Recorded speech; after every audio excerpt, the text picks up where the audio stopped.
دكتور سليم أبو أسبر ببيروت دنتال كلينكس. كتار من الناس بيعانوا إنه بيفيقوا الصبح وبيحسوا حالهم كازين على أسنانهم، شادين على أسنانهم.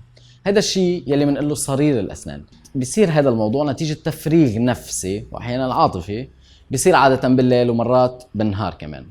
الصرير بيأذي الأسنان وبيضعفهم وبيسبب بعض المشاكل وأوجاع بالمفصل الفكي الصدغي وعضلات الوجه والرقبة، وكمان بيسبب مرات أنواع من الصداع. شو العمل؟